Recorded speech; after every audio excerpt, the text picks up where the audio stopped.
네. 네. 3프로 다이어리 지금 이제 배송 이미 받으신 분도 아마 계실 것 같고 배송이 시작됐죠. 이제 막 예. 받기 시작하시는 것 같은데 그 다이어리 받으시면 거기다 네. 이제 내년에 해야 될 것들 뭐 이렇게 한번 쭉 정리하시면서 올 한해 잘 정리하시기 바라겠습니다. 네. 그리고 특히 이제 100부 이상 구매하시는 단체 구매하시는 분들께는 저희가 아주 혜택들을 많이 또 드리고 있으니까 중소기업 운영하시는 분들 괜히 뭐 따로 자체 제작하지 마시고 저희 3프로 다이어리로 직원들에게 아주 기분 좋은 선물 주시면 어떨까 싶습니다. 자, 그러면 저희에게 늘 기분 좋은 선물이시죠. 우리 박병창 이사님 모셔보도록 하겠습니다. 어서 오십시오. 예, 어서 오세요. 안녕하십니까. 네, 주말 잘 보내셨고요. 네. 네. 자, 요즘은 저기 운동 못 나가시죠 주말에? 워낙 추워갖고. 그렇죠. 네.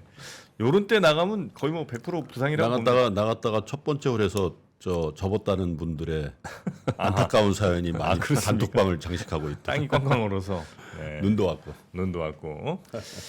자, 이제 우리 시장 또 한번 살펴봐야 되는데 예. 일단 지난 주말 상황부터 한번 보고 넘어갈까요? 예, 지난 주말은 미국 시장도 우리 시장도 뭐 괜찮았습니다. 그렇지만 우리 시장은 상대적으로 좀 안 좋았고요. 그리고 지수는 올랐지만 하락 종목 수도 상당히 많은 그런 한 주였습니다.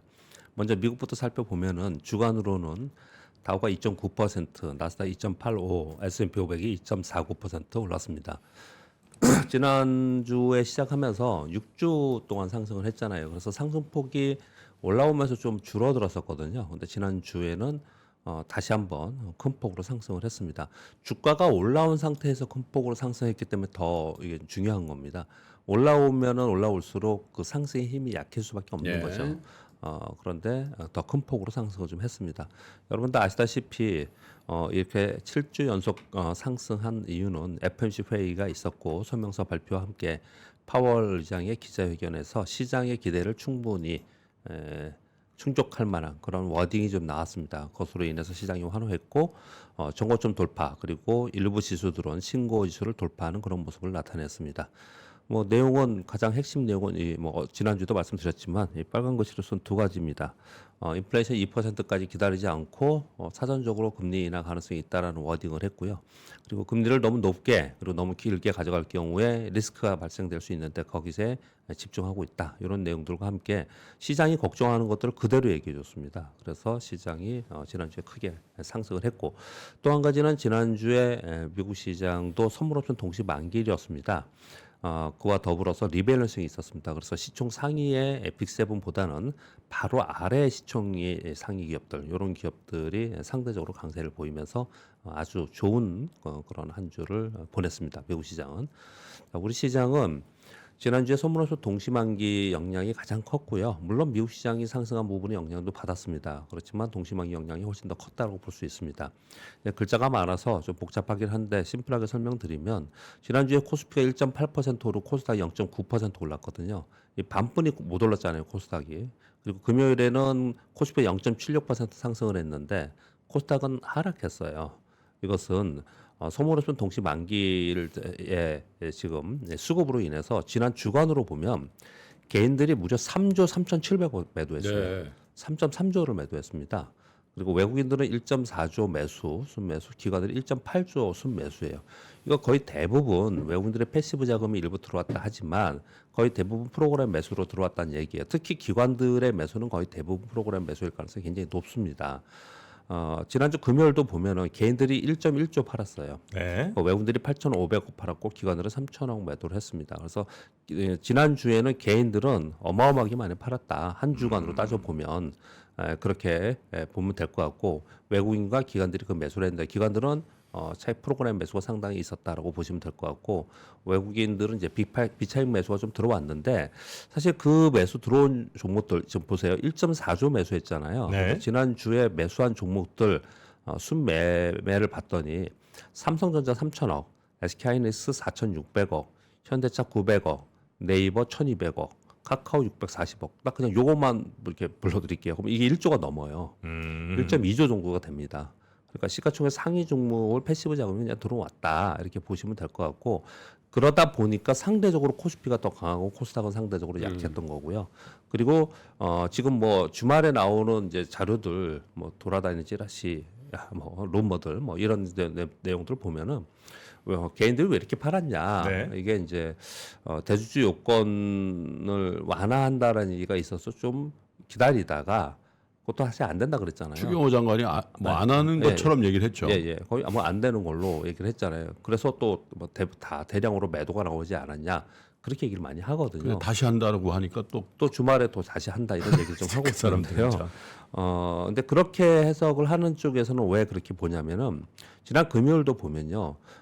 올해 강세의 섹터였던 쪽에 그것도 후반의 섹터였던 쪽이 반도체와 바이오 로봇 쪽이 많이 올랐거든요. 네. 이런 쪽이 매물이 나왔어요. 네, 그럼으로써 이 개별 종목의 매물이 나오는 걸 보니까 특히 개인들의 매물이 나오는 걸 보니까 그런 매도가 있는 게 아니냐 뭐 이런 얘기들을 좀 하고 있는 건데 사실은 지난주에는 소문없은 동시 만기 영향으로 인해서 네. 프로그램 거래로 인해서 프로그램 매수가 들어오는 종목들은 강했던 거고요. 나머지들은 전반적으로 그렇게 강한 그런 시장은 좀 아니었습니다. 미국이 그렇게 급등을 하고 우리는 동시 만기에 외국인 매수와 프로그램 매수가 이렇게 대량으로 들어오고 있는 지난주 금요일 하루에 8,169억이 들어왔어요. 그런 거에 비해서 지수가 그렇게 강하지 않다라는 얘기는 일부 종목이 그냥 들어온 거고요. 그리고 나머지들은 전체적으로 좀 약한 그런 모습을 보였습니다. 그리고 지난주 금요일 날 한 가지 더 특징은 자동차 섹터가 오랜만에 강세를 보였습니다. 그러면서 2차 전지도 같이 반등하는 그런 모습을 나타냈는데 이건 뉴스에서 전해드리도록 하겠습니다. 네. 이번 주에 별 이벤트는 없습니다. 사실 다음 주 월요일이 크리스마스 휴장입니다. 휴일이에요. 그러면 26일이 화요일이고 27일이 수요일, 28일이 폐장일입니다. 며칠 안 남았네요. 며칠 안 남았어요. 그러니까 우리나라, 미국 다 휴장인 거죠? 크리스마스는 날짜는 크리스마스는 휴일이에요. 미국도. 휴일인데 휴일인데 그게 요일은 다르니까 거의 뭐랄까요 시간차가 있으니까 네네네. 해야 될 것 같고요. 월요일. 네. 예, 그래서 우리는 이제 월요일 날 다음 주 월요일 날 휴장이고요. 그럼 요거 왜 말씀드리려고 하냐면은 먼저 말씀 좀 드리면 폐장일이 28일이에요. 우리 폐장일이요. 네. 그럼 배당락이 27일 날 됩니다. 네. 그러면 26일까지 배당을 받을 사람은 사야 되고 배당 안 받을 사람은 팔아야 돼요. 그게 25일 월요일이 휴일이기 때문에 그 다음 날은 화요일이거든요. 뭐 이때까지 이걸 하겠습니까? 이날은 안 하겠죠. 그렇겠죠. 그러니까 이번 주에 그걸 다 이루어지고 있는 거예요. 그러니까 시간이 많지 않다는 표현을 드리고 있는 겁니다. 그렇게 시간이 많지 않은 가운데 지금 대주주 요건에 대한 완화하느니 아니니 뭐 이런 얘기들이 막 있고 혼선이 있다 보니까 시장에서 뭐 개별 종목들 팔아야 되는 거 아니냐 이런 얘기가 있고 네. 뭐 또 이게 또 다시 주말에 이게 다시 완화가 되면은 그럼 매도가 좀 안 나오면 괜찮지 않겠냐 이렇게 심리적으로 영향을 많이 주고 있었다 이렇게 보시면 좀 될 것 같습니다. 네. 자, 이런 수급적 요인이 더 영향을 많이 받고 있는 거고요. 우리 시장은 사실은 이 배당 관련해 가지고 또는 대주주 요건 관련해 가지고 이런 내용들은 다음 주에는 다 없는 거고 이번 주에 다 해결이 돼야 되는 거고요. 그리고 거의 대부분의 거래는 뭐 다음 주에 그렇게 거래가 많겠습니까? 그러니까 이번 주에 거의가 다 될 거예요. 그러니까 연말에 마무리 거래를 지금 하고 있는 그런 상황이라서 수급 요인에 의해서 시장이 움직이는 거다. 그래서 지난주에도 전체적으로 종목부로는 그렇게 좋은 현상은 아니었다. 이렇게 말씀을 드릴 수 있는 거고.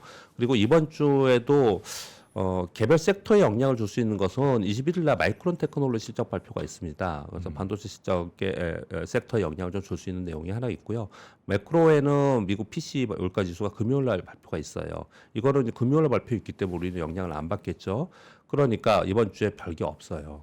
그리고 이번 주에는 파월 의장이 아까 우리 김보라님 말씀 주신 것처럼 갑자기 맨날 매파적으로 얘기하다가 굉장히 완화적인 얘기를 한 거거든요 이번에 시장이 바라던 걸 그대로 얘기해 준 거거든요. 그래서 막 시장이 환호했잖아요. 그러다 보니까 연준 인사들이 이제 FOMC 회의 끝났으니까 이제 여러 곳에 나가잖아요. 그건 아니다. 쓸어 담고 있어요. 네, 쓸어 담고 있는 그런 상황이에요. 이런 얘기가 저 이번 양반 저렇게 또 질러가지고 우리 이렇게 사역을 시키나. 예. 그래서 이번 주에는 아마도 조금 매파적인 의견들이 훨씬 더 많이 있을 가능성이 좀 있어요. 네. 자, 그런 것들을 다 종합해서 이번 주에 한번 생각을 해보면 7주 연속 상승을 했습니다. 지난주에 FMC 성명선 및 파월 기자회견으로 거의 지수는 뭐 피크라고 볼 수가 있습니다. 사실은 올해 봐서는요. 네, 그리고 또 한 가지는 그런 과정 속에서 국채 수익률이 급격하게 떨어졌죠. 10년 만기나 이런 게. 그리고 환율도 떨어졌고 유가는 또 떨어졌다 다시 올라오고 막 변동성이 이제 심했잖아요. 이런 변동성이 소강 상태에 들어갈 가능성이 예. 있어요. 그렇다면 시장도 상승 변동성을 줄이면서 연말 양세로 진입할 가능성이 있다. 그리고 그런 가운데 여기서부터 모르겠습니다. 시장이 또 매수가 쇼커버가 들어오고 그래서 또 올라갈 가능성은 있겠지만 전체적인 분위기로 봐서는 지금 일단 FOMC 회의의 파월 의장의 내용이나 이런 것들에서는 반영을 다 했죠. 네. 그리고 다른 연준 위원들은 좀 예파적 발언할 가능성이 있죠. 그런 가운데 시장은 많이 올라왔죠. 시장 많이 올라왔으니까 차익 실현 욕구는 좀 있을 거 아닙니까? 좀 팔고 넘어가려고 하는. 그렇죠. 네, 그런 것들을 보면 이번 주에는 전체적으로는 등락 박스권 속에서 중립 이하 정도 이렇게 얘기를 많이 하고 있는 것 같습니다. 연말에 한 1, 2주는 원래 그냥 좀 이렇게 그냥 조용히 갑니까? 종목별로 움직입니다. 그냥 다른 해들도 보면 뭐 크게 막 지수 움직이고 이러진 않아요. 지수보다는 종목별로 많이 근데 움직여요. 올해는 저 대주주 양도세 저게 그러니까요. 왔다 갔다 해가지고 예. 좀 헷갈려하는 분들이 많겠네. 근데 지금 말씀드린 것 같이 지금 저도 뭐 주말에 토요일 금요일 날그 뉴스가 토요일 일요일 날 뉴스가 이게 많이 돌아다니던데 말씀드린 바와 같이 이게 26일이니까 다음 주 안에 어떻든 결정을 해서 나는 팔 건지 살 건지를 이번 주에 다 할 거 아니에요. 그렇죠. 근데 언제 얘기해 주겠다는 겁니까 이거? 오늘. 근데 뉴스에는 뭐라 그러냐면 이번 주말쯤 발표하지 않을까? 이번 주 초 얘기 나오더라고. 뭐 이렇게 얘기를 하다가 이거 하려면 뭐냐, 이번 그게. 주 초 얘기를 해야 돼요. 왜냐면 이거 하려면 오늘이나 해야 돼요 이거. 그래야지 결정을 하지.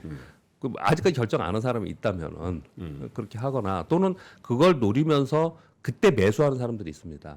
전문 투자자들이나 기관들. 그렇죠. 던질 때. 예, 던질 때 매수하려고 준비한 사람들이 있어요 지금. 그러니 그걸 결정을 해줘야 되는 거거든요. 네. 근데 그거를 주초 5월화에 안 하고 원래 안 하고 뭐 주 후반에 한다.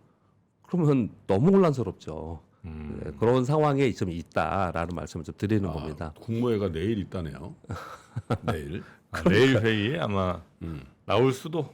뭐 내일 오후에 나온다 그러면 뭐 수목금 3일이잖아요. 아무튼요. 네. 지금 상황이 좀 그렇게 돼 있다 말씀을 좀 드리는 추경호 거고요. 장관께서는 왜 막판 기자회견 때 그렇게 얘기를 했을까? 굳이 안 하셔도 될 얘기였는데. 지난주에는 우리 시장은 미국발 훈풍의 동시만기 영향으로 외국인과 기관들의 대량 매수를 했습니다. 제가 이거는 선물은 동시 만기 전주부터 계속 말씀드린 게 어떤 네. 내용을 드렸냐면 우리나라가 올해 하반기 이후에 계속 봤더니 동시 만기나 옵션 만기나 만기주 근처에 가면 외국인들이 롤오버하면서 선물을 매수하고 국내 기관은 비차익 프로그램 차익 프로그램 매수하고 그러면서 시장을 좀 떠받치다가 이게 끝나면 외국인들의 선물 매수세가 멈춰요. 그럼 프로그램 매수세가 멈춥니다. 네. 그러면 시장이 좀 다시 둔화되는 이런 패턴을 가졌었어요. 그동안에. 이 얘기를 계속 제가 드리잖아요. 네. 근데 이번에도 그럴 개연성이 조금 보인다라는 거예요. 그래서 시장은 박스권 등락 전망 정도, 좀 중립 이하 정도로 보고 있는 것이 지금 현재 하우스에서 나오는 좀 자료인 것 같고요.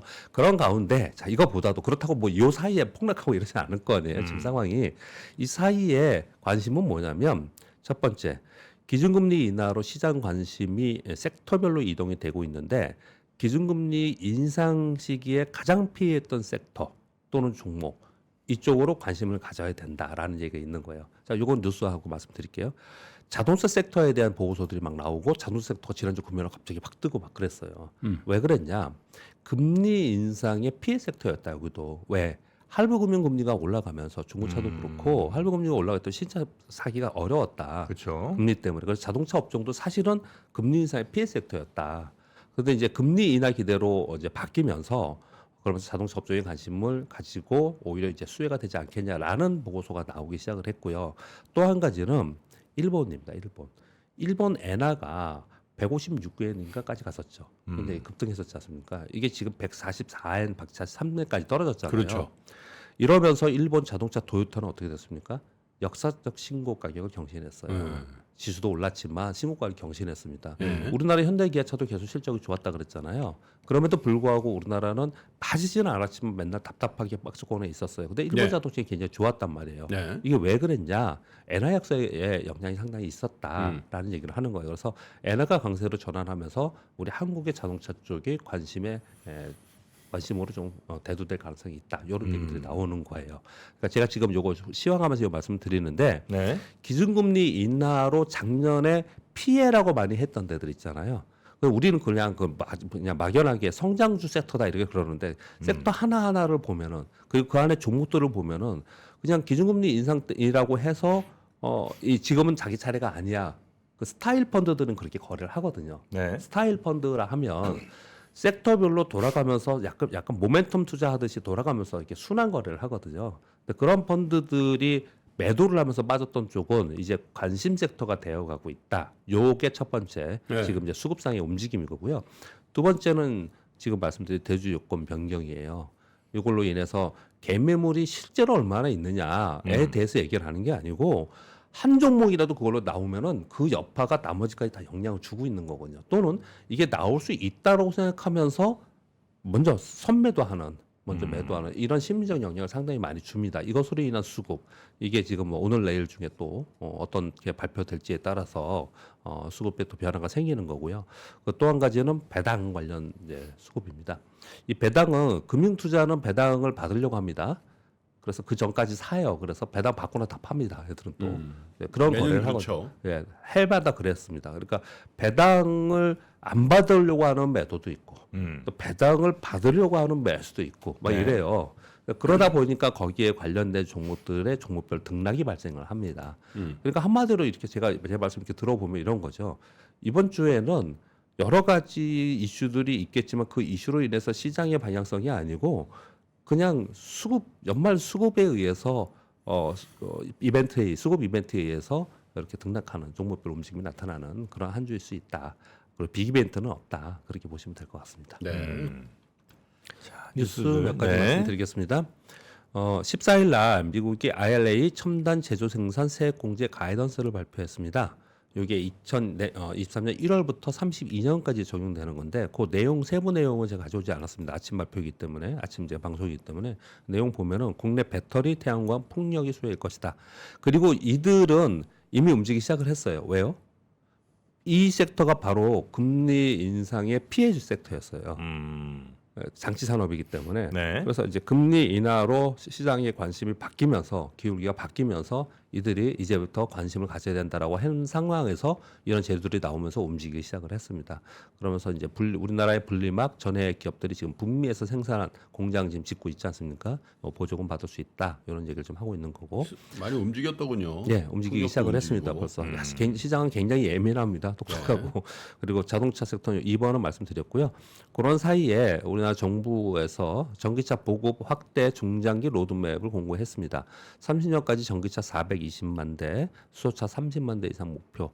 내연기관차 판매를 억제하고 친환경차 판매를 유도한다라는 거 하고 두 번째는 아세안과 인도 시장 진출을 지원한다. 이렇게 두 가지 정도의 로드맵을 공개를 했습니다. 그리고 요 금요일 날 나온 뉴스인데요. 엔비디아가 TSMC에 중국향 AI 프로세서 긴급 주문을 했다는 뉴스가 좀 있었습니다. 요거는 엔비디아가 사전에 얘기를 했습니다. 미국 정부가 규제를 하고 있는데 대중 규제를 하고 있는데 그 규제선 안에 준수하는 수준의 중국 전용 칩을 만들겠다라고 발표를 했거든요. 요게 긴급 주문을 한 것을 봐서는 대량으로 이거 생산해서 중국으로 들어가는 것이 지금 눈에 띄고 있다. 이렇게 지금 얘기를 지금 하고 있는 거고요. 그리고 1월 둘째 주부터 CES가 시작을 합니다. 이때 아마 AI야, 뭐 노트북, 그리고 스마트폰, TV 많은 뉴스가 나올 거예요. 그 뉴스 중에 여러 가지가 있는데 뭐 그때마다 말씀드리겠지만 요 두 가지 뉴스도 또 새로운 겁니다. 이건 제가 뉴스를 픽할 때는 섹터에 영향을 줄 수 있는 걸 좀 이렇게 가지고 오는데요. 삼성이 AI 노트북을 1월에 출시하겠다는 거예요. 그래서 인텔의 최신 칩을 탑재해서 NPU 기능을 수행하겠다. 그러니까 인공지능 기능을 수행하겠다 이런 얘기를 좀 하고 있는 상황이에요. 이것도 CES에 나올 거고요. 이거 근데 삼성만 하는 게 아니고 LG전자나 HP 뭐 다른 데도 지금 나올 거고요. 그리고 또 한 가지는 애플이 내년부터 아이패드와 맥북 제품에 순차적으로 OLED를 사용한다라는 뉴스들이 좀 나와 있습니다. 애플은요, 그 맥북은 다 LCD입니다. 아이패드도 저사양 있는 거 다 LCD예요, LCD. 근데 우리나라가 OLED 선두이지 않았습니까? 네네. 그래서 이걸 사용한다라는 게 굉장히 중요한 거고요. 또 하나는 우리나라 삼성이 폴더폰이 엄청나게 인기였지 않습니까? 그래서 지금 중국은 베껴갖고 중국도 지금 뭐 폴더폰 많이 나오고 인기잖아요. 근데 애플이 안 하고 있잖아요. 애플이 폴더폰을 한다는 얘기가 솔솔 있기 시작을 했었어요. 근데 그거는 언제 한지 발표는 안 하고 있거든요. 근데 내년에 하지 않겠냐? 그동안의 뉴스 플로우는 그랬었는데 아이패드도 폴더블 아이패드 출시를 검토한다라는 지금 얘기가 나오고 있거든요. 그럼 우리나라의 디스플레이 업체와 폴더블 관련된 기업들이 있습니다. 이런 기업들에 대해서는 애플이 움직이면 이거 완전히 달라져요. 기업들의 주가 움직임이 완전히 달라집니다. 그래서 요런 뉴스 플로우는 여러분들 좀 자세히 봐야겠다 말씀을 좀 드리겠고요. 마지막은 사실은 마지막 뉴스가 아니네요. 골드만삭스가 삼성전자 타겟 프라이스를 93,000원에서 95,000원 찔끔 2,000원 올렸어요? 2,000원 올렸습니다. 그런데 중요하죠. 왜 중요하냐면요. 해외 IB가 삼성전자의 타겟 프라이스를 올린 거는 1년 만에 처음입니다. 1년 만에. 아 그래요? 네, 처음으로 지금 올리고 있는 거예요. 그래서 의미가 있는 겁니다. 그러면서 그 내용의 아래 내용들을 보면은 4분기 영업이익이 그 2조 적자에서 1.5조 적자로 줄어드는데 디램 영업이익이 1년 만에 흑자 전환할 것으로 전망하고 있다. 그리고 특히 HBM 후발 우려로 인해서 저평가 받고 있었다. 그런데 공급이 개시되면서 해소 전망될 가능성이 있다라고 이게 썼는데 사실 뭐 이런 내용이나 이런 것보다도 이제 해외 IB들이 삼성전자에도 관심을 좀 갖고 조금씩 긍정적으로 보고 있다라는 것. 그 정도의 뉴스로 좀 보시면 될 것 같습니다. 네. 그리고 마지막에 세 가지 뉴스는 아까 그 우리 권 팀장님이 전해 주시는 것 같더라고요. 근데 그냥 쭉 한번 읽어드리도록 하겠습니다. 지방 건설사 디폴트 우려가 있는데요. 지난주에만 3곳 부도 처리했다고 합니다.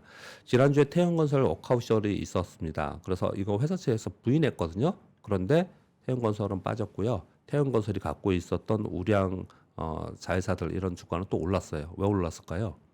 팔지 않겠냐, 구조조정하지 않겠냐. 그러면서 주가는 반영을 했습니다. 즉 부인했지만 주가는 반영을 하면서 시장에서는 움직였다라는 거예요. 근데 이런 얘기들이 왜 이렇게 자꾸 나오느냐? 지난번에 금감원장이 부동산 PF 부실 우려 기업의 자기 책임의 원칙을 강조했습니다. 네. 그러면서 정부에서 부실 사업장 옥석 가리기를 하겠다 이렇게 좀 약간 강한 논투의 얘기가 계속 나오고 있는 거예요. 그러면서 실제로 어떤 일들이 있었냐, 만기 연장 불가 통보가 몇 군데 좀 있었고요. 그러다 보니까 건설사들은 어떻게 하겠습니까? 만기 연장 안 돼? 야 이거 그러면은 뭐 돈을 자기네가 어디서 조달해 이걸 해야 되잖아요. 근데 조달할 수 있나요 지금? 그러니 당분간 신규 수주 안 한다. 그리고 인력 감축도 강력한 구조조정을 한다. 이런 얘기들이 지금 나오고 있는 그런 상황입니다. 이런 가운데 10번 뉴스도 그렇게 좋지, 이 건설업계는 좀 좋지 않은 뉴스 중인 거로 좀 해석이 됩니다. 뭐 해석하기 나름이겠지만 주택담보대출의 비대면 대환대출을 시행을 합니다. 이걸 시행을 하는데 이거 한도를 정했어요. 일단 왜 정했냐면 첫 번째는요. 은행별 한도별을 해서 자금 쏠림에 방지하겠다. 너무 한쪽으로 쏠리면 나중에 리스크가 커지잖아요. 그래서 자금 쏠림 방지를 하겠다. 그래서 은행별로 한도를 좀 정해준 게 한 가지가 있고요. 또 한 가지는 대환 시에 한도 증액을 금지한다는 거예요. 예를 들어서 내가 3억을 빌렸는데 네. 뭐 5천만 원 갚았어요. 근데 2억 5천이 있는데 대환대출하면서 저쪽에서 3억을 빌려서 5천만 원 세이브, 왜 우리 그런 거 하잖아요. 사실 많은 생각들이 그거 있잖아요. 해요 원래. 많이들 그런 생각을 하잖아요. 이거 한도 증액을 금지한다라는 거예요. 또 한 가지는 더 대출 받지 말아라. 예, 네. 연장도 만기가 된 건 연장 안 해준다는 거예요. 약정 때 맺은 만기 기간 내로 한정해서 연장해주겠다. 아 원래 뭐 한 예, 5년 후에 예, 갚아야 되는 예. 건데. 뭐 1년 지나면 연장하고 연장 이러잖아요. 그렇게 안 하고 5년 됐으면 안 한다. 5년까지만 하겠다. 이렇게 이제 해놓은 거예요. 네네네. 그러면 한도도 정했고 증액도 만기면 더 안 해준다. 이러면은 더 위축되는 거죠. 이 내용만 딱 보면 좀 긴축의 느낌이 있지 않습니까? 그러네요. 이게 느낌이요. 그런 가운데 지금 부동산 상황이 좀 안 좋기 때문에 네. 전체적으로 이쪽에는 지금 찬바람이 불고 있다. 이런 얘기도 좀 하고 있는. 대연 대출이 이제 좀 약간 비싼 이자에서 좀 싼 이자로 갈아타고 뭐 이런 거죠. 예, 그렇습니다. 예. 이제 그것도 제한적으로만 좀 한다. 예, 그렇습니다. 예. 알겠습니다. 네, 부동산 여기까지 하겠습니다. 네, 계속해서 안 좋은 이야기들은 좀 많이 좀 나오고 있는 것 같네요. 네. 자, 오늘 시장 이야기 요 정도로 네. 네, 저희가 보고 우리 이사님은 내일 아침에 다시 모시도록 하겠습니다. 교보증권 박병창 이사님이었습니다. 고맙습니다. 감사합니다. 감사합니다. 장 시작 전부터 종료까지 쏟아지는 수많은 뉴스와 정보들. 이 중에서 어떤 것이 투자에 정말 도움이 되는 정보일까요? 3프로의 증시 셔터맨 박근영 마스터가 직접 정보를 선별하고 투자의 힌트를 드립니다. 시간도 아끼고 투자 아이디어도 얻는 시간, 박근영 부장의 마켓 힌트와 함께 하세요. 자세한 사항은 3프로 TV 앱과 홈페이지를 확인하세요.